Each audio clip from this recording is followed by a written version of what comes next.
नमः शिवाय। तंत्र के रचयिता भगवान शिव को मेरा नमस्कार है। देव दिवाली के अवसर पर आज मैं आपको एक ऐसा मोहिनी मंत्र देने जा रहा हूं जिससे कि किसी भी स्त्री पुरुष को अपने वश में किया जा सकता है, अपने अधीन किया जा सकता है। मेरे पास लाखों ऐसे मैसेज आते हैं, कमेंट्स आते हैं, मेरी मेल पर ऐसी मेल्स आते हैं जिनमें कि लोग पूछते हैं कि गुरुजी कुछ ऐसा बताइए जिससे कि सर्वजन का वशीकरण किया जा सके। तो मैंने आपको बहुत सारे मंत्र बताए हैं और असंख्य लोगों ने मुझे कॉल किया, मुझे मैसेज किया और अपनी जो दास्तान थी वो सुनाई। तो मैंने ये पाया कि मेरे जो मंत्र हैं वो 90% लोगों के लिए सटीक काम करते हैं। अब ये जो 10% रह जाते हैं ये वो लोग होते हैं जो कि किसी भी काम में हाथ डालते हैं उसका गुड़ गोबर कर देते हैं। तो जब भी कोई क्रिया आप प्रारंभ करते हैं, जब भी कोई मंत्र साधना यदि आप प्रारंभ करते हैं तो उसमें अपना पूरा तन मन सब कुछ न्योछावर करके उसके बाद आपको ये साधनाएं करनी होती हैं।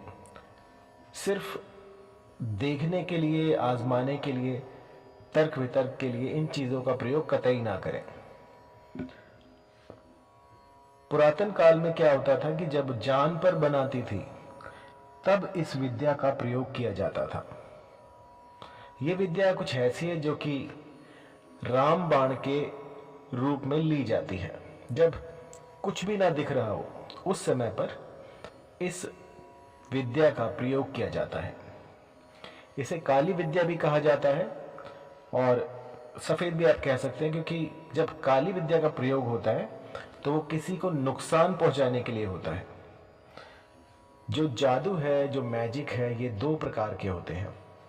एक सफेद जादू, व्हाइट मैजिक, और एक काला जादू, ब्लैक मैजिक।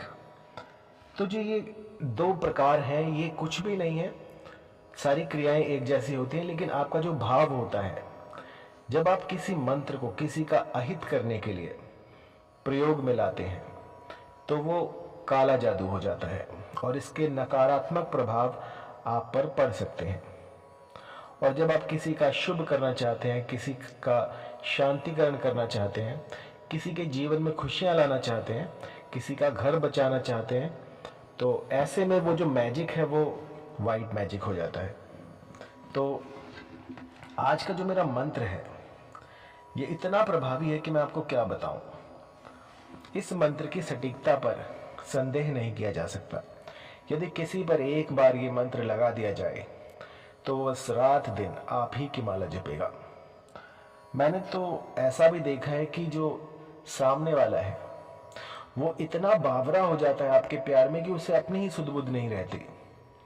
बस 24 घंटे आप ही के बारे में सोचता रहेगा, मुस्कुराता रहेगा, आप ना दिखे तो वो रोता रहेगा। और ये मंत्र की पराकाष्ठा है, जहां तक मंत्र जा सकता है ये उसकी हद है।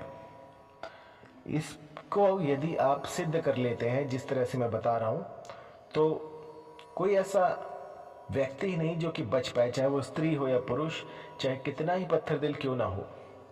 यदि एक बार इस मंत्र को सटीक प्रकार से लगा दिया जाए तो सामने वाला आपके सामने नतमस्तक हो जाएगा। मैंने ज्यादातर जो मंत्र हैं वो कबीलों से लिए हैं, लोहारों से लिए हैं जो लोहे का काम करते हैं, और ये सारे जो हैं ये ऐसे ऐसे जगहों में रहते हैं जो कि बीहड़ होती है। और बीहड़ जगहों में क्या होता है कि शक्तियां जो है विचरण करती हैं। अब जैसे आप और मैं, हम तो घरों में रहते हैं, लेकिन यदि शक्तियों को देखना है तो किसी ऐसी जगह पर जाकर वास करें जहां पर कि कोई दूर दूर तक घर ना हो। एक टेंट लगा लीजिए और कोई भी ऐसी जगह ढूंढिएगा जहां पर कि पेड़ पौधे हों, और फिर देखिए आपको जो है भिन्न भिन्न प्रकार की शक्तियों का आभास हो जाएगा। तो ये जितने भी मंत्र हैं, ये जितने भी तंत्र हैं, ये सारा कुछ जो है पारलौकिक है। ये दूसरे जो दुनिया के लोग हैं जो धरा पर आते हैं, विचरण करने आते हैं, उनकी विद्या जो है ये मैं आपको बता रहा हूँ। तो इस मोहिनी मंत्र को आपने गुड़हल के फूल पर 1008 बार सिद्ध कर लेना है। मंत्र थोड़ा बड़ा है तो आप सुन लीजिएगा। मंत्र है ओम भगवती विद्या मोहिनी अमुकम आकर्षय हूं। इस मंत्र को सबसे पहले कंठस्थ कीजिएगा और उसके बाद इसका प्रयोग करना शुरू कीजिएगा। मंत्र एक बार फिर से बता देता हूं। ओम भगवती विद्या मोहिनी अमुकम आकर्षय हूं। यह मंत्र आपको स्क्रीन पर भी दिख जाएगा।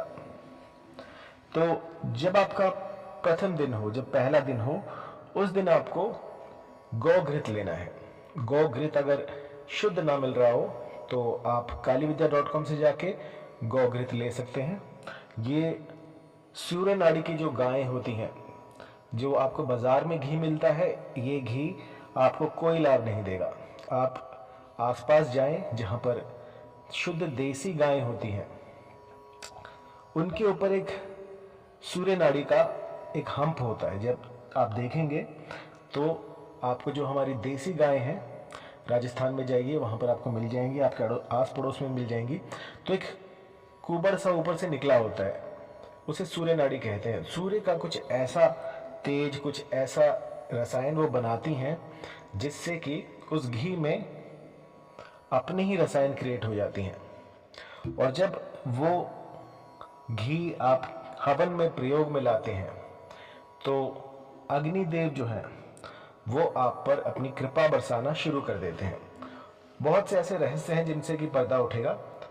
तो आपको जो है शुद्ध गाय का देसी घी लेना है, भैंस का नहीं होना चाहिए, वरना ये जो आपकी साधना है ये विफल हो जाएगी। आप जाइएगा और देखिएगा कि जर्सी गाय भी ना होनी चाहिए, बस शुद्ध देसी गाय।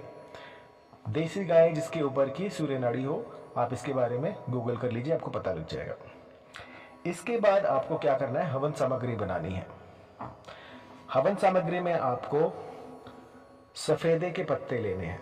सफेदे के पत्ते, थोड़े से काली मिर्च के पत्ते जिन्हें कि आप तेज पत्ता कहते हैं, ये लेने हैं। थोड़े से आपको कनेर के फूल लेने हैं, पीले वाले, इसको ले लीजिए। और जो जौ होती है, जौ को ले लीजिएगा। सब मात्रा में लेना है सारा कुछ। इसके बाद इनको मिक्स करके इसमें थोड़ी सी हवन सामग्री, और जो हवन सामग्री में जो समीधा लगती है वो डाल लीजिएगा और इसमें गौघृत से इसको मिक्स कर लीजिएगा। इसके बाद आपको एक ही दिन में, चाहे वो होली हो, दिवाली हो, किसी भी ऐसे शुभ नक्षत्र में इसका 1008 आपको आहुतियां देनी है इस मंत्र की, और अमुक के स्थान पर उस व्यक्ति का नाम बोलना है। यदि ऐसा आप किसी शुभ नक्षत्र में कर देते हैं, पुष्य नक्षत्र में कर देते हैं, तो यकीन मानिए जब तक आप इस धरा पर रहेंगे, वो जो भी व्यक्ति होगा वो आप ही का गुणगान करता रहेगा। 10 लोगों के बीच में यदि आपने दिन को रात कह दिया तो वो रात ही कहेगा। इस मंत्र में इतना प्रभाव है कि पत्थर दिल को भी आपके पीछे पीछे कर देगा। मैंने ऐसा देखा है कि कई बार ऐसा होता है कि लाख उपाय करने पर भी किसी पे नहीं लगते। आप बड़े से बड़े तांत्रिक को पकड़ लीजिए, लेकिन वो भी विफल हो जाता है। तो ऐसे में जो आखिरी हथियार होता है वो ये मोहिनी मंत्र है। इस मोहिनी मंत्र से आज तक कोई भी अछूता नहीं रहा। इसको आप घर पे कीजिएगा और उसके बाद देखिएगा किस तरह से आपको चमत्कार होते हुए दिखते हैं। जहां पर अंधकार था वहां प्रकाश हो जाएगा। और यदि कुछ भी दिक्कत परेशानी आए तो आप मुझे कॉल कर सकते हैं। जब भी आप कोई साधना शुरू करें तो उसमें पूरा विश्वास रख के कीजिएगा। सब कुछ इस धरा पर है, बस जरूरत है तो उसको समझने की, उसको जानने की। इस धरा में वो सब कुछ है जो आपको चाहिए, लेकिन जो कमी होती है वो ज्ञान की होती है। हम अभी इतने समझदार नहीं हुए हैं कि हर चीज को समझ पाए। तो आप इसका प्रयोग कीजिए और मुझे बताइएगा कि कितना अधिक इसने आपके लिए काम किया और कितना शीघ्र इसने काम किया है। धन्यवाद।